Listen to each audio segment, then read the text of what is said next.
السلام علیکم ورحمت الله وبرکاته. ګرانو زده کوونکو، په دې هیله چې روغ جوړ او سلامت اوسئ، د نن ورځې په لوست باندې پیل کوو. بسم الله الرحمن الرحیم. زموږ ستاسو نننی مضمون دی بیولوژي. ټولګی مو 8 دی، 3 څپرکی او د درس صفحې مو 25 او 26 دی. د درس عنوان مو خزې او لیورورتس دی او زه عبدالصمد مسلم به تاسو ته یې وړاندې کوم. ګرانو شاګردانو، مخکې له دې نه چې په نوي درس باندې پیل وکړو، غواړم چې په تېر درس باندې به لږ رڼا واچوو. ګرانو شاګردانو، تاسو په تېر لوست کې غیر ویایي نباتات ولوسته.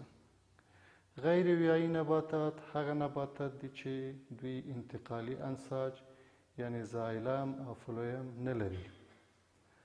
دا نباتات خپل مواد، توکي، اوبه، منرالونه د رزوید ریښو په وسیله سره جذبوي. همدارنګه موږ تاسو وویل چې دغه نباتات تکثر هم کوي، زیاتوالی پیدا کوي، ډیرښت پیدا کوي، چې تکثر د دوی د مذکر او مؤنث جنسي غړي لري چې ګامیټونه تولیدوي او د ګامیټونو په د اتحاد په نتیجه کې چې زایګوټ ورته وایي نوی نبات رامنځته کیږي. نن موږ تاسو د همدې غیر ویایي نباتات یا هغه نباتات چې زایلم او فلویم نه لري، انتقالي انساج نه لري، یوه نماینده چې خزې دي او لیورورتس دي تر مطالعې لاندې نیسو. نو زموږ او ستاسو د نن ورځې درس دی خزې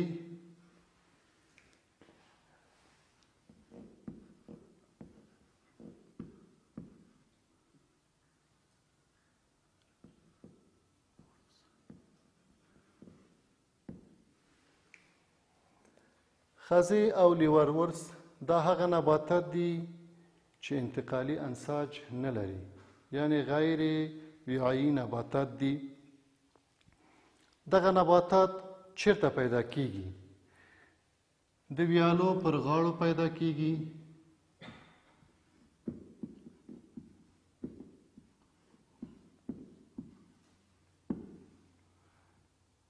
نمجنو ځایونو،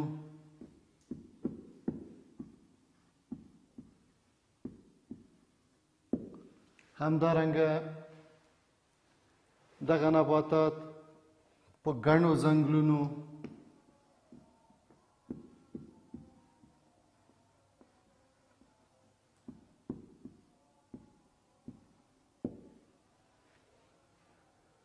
همدارنګه دغه نباتات د ډبرو او یا د ونو په تنو باندې هم ژوند کوي. په ډبرو، د ونو په تنو، په دغو ځایونو کې ښه وده کولی شي.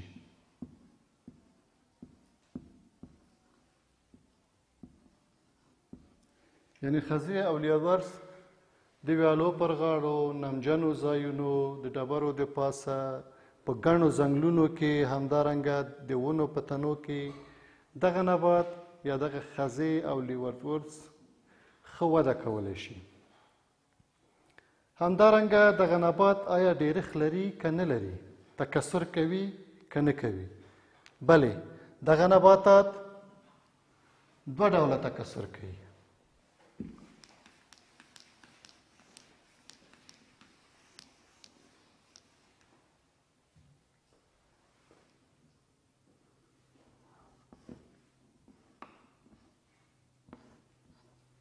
زوجي تکثر یا زوجي ډیرښت او غیر زوجي ډیرښت. ګرانو زده کوونکو، تاسې پوهیږئ چې معمولا ډیرښت په دوو شکلو سره صورت نیسي، زوجي او غیر زوجي. همداسې چې د نوم نه یې معلومیږي په زوجي کې طبعا چې دواړه زوج باید موجود وي، یعنی مذکر جنسي غړي او مؤنث جنسي غړي باید نباتات ولري، چې د مذکر او مؤنث د جنسي غړو نه ګامیټونه تولیدیږي، مذکر او مؤنث ګامیټونه، چې په نتیجه کې زوجي تکثر رامنځته کیږي. او که چیرې یو نبات دا جنسي غړي ونه لري نو سره کم تکثر کوي، دې ته غیر زوجي تکثر وایي یا غیر زوجي ډیرښت وایي. غیر زوجي ډیرښت سره کم کیږي ګرانو زده کوونکو د ښځې ډنډرې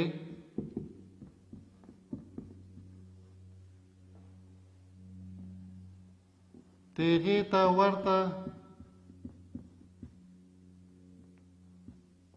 څوکې پیدا کوي،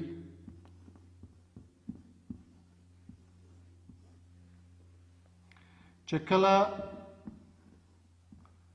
د خاورو سره په تماس کې شي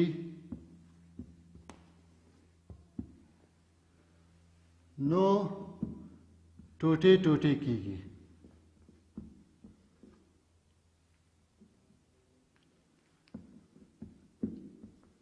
ټوټې ټوټې کیږي چې هره ټوټه یې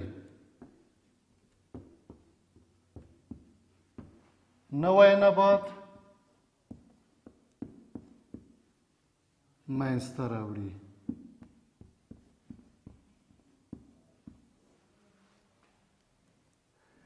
دا یې غیر زوجي تکثر دی. عزیزانو، دا دوه ډوله تکثر کوي، زوجي تکثر چې په هغه کې مذکر او مؤنث ګامیټونه اتحاد کوي، زایګوټ جوړوي، نوی نبات منځته راوړي.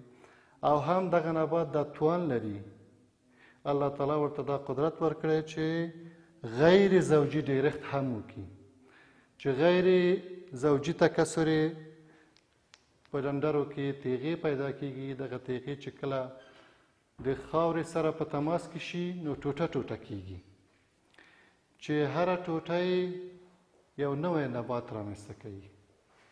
دا د دې نبات غیر زوجي تکثر دی. دغه نبات بل ډول لیورورتس دی. لیورورتس نبات دا هغه نبات دی چې د ځیګر په شانې پاڼې لري،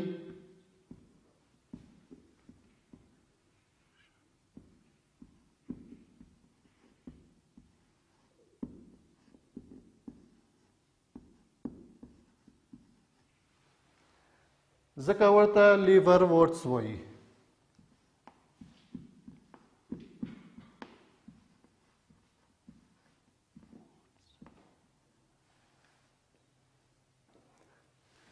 لیورورتس ځکه دې نبات ته وایي چې دا نبات د ځیګر په شان پاڼې لري. نو دا نبات هم لکه د ښځې په څېر هم زوجي تکثر لري او هم غیر زوجي تکثر لري. دا اوس تاسې د نوي درس اوس غواړم چې تاسو ته د درس په رابطه کورنۍ دنده ورکړم. مخکې د کورنۍ دندې نه یو ځل بیا تاسو ته تکراروم. موږ او تاسو عزیزانو د غیر ویایي نباتاتو له ډلې څخه د هغه مشهور نماینده یا مشهوره ډله د خزې په نوم باندې دی مطالعه کړه. خزې هغه نباتات دي چې په نمجنو ځایونو، ویالو، د تیږو د پاسه، د ونو د تنو د پاسه، ګڼو ځنګلونو او نورو نمجنو ځایو کې پیدا کیږي. دا نباتات دوه ډوله تکثر لري، یعنی ډیرښت پیدا کوي، چې زوجي تکثر دی، غیر زوجي تکثر دی. زوجي تکثر همداسې یا تاسې په تېرو درسو کې هم لوستلی زوجي تکثر هغه تکثر دی چې په هغه کې مذکر ګامیټونه او مؤنث ګامیټونه اتحاد کوي، یو ځای کېږي، ګامیټ جوړوي چې په نتیجه کې نوی نبات رامنځته کېږي.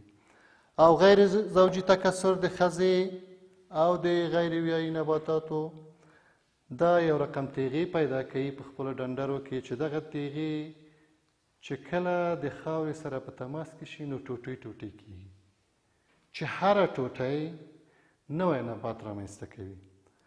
دا وه ستاسې د نن ورځې درس. او اوس کورنۍ دنده ولیکئ، کتابچې مو پرانیزئ چې زه تاسو ته کورنۍ دنده در وسپارم.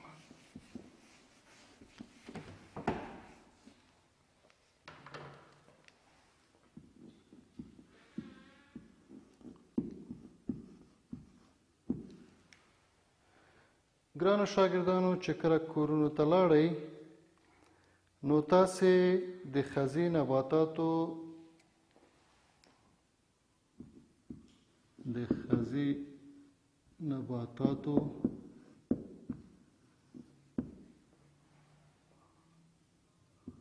په هکله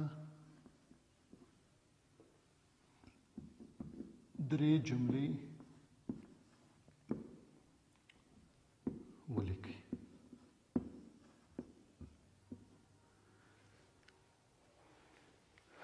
نو دا وه ستاسې د نن ورځې درس. په راتلونکې ورځ کې به انشاءالله د ښځو د اهمیت په هکله تاسو ته معلومات وړاندې کوم. نور مو په لوی الله سپارم. د خدای په امان.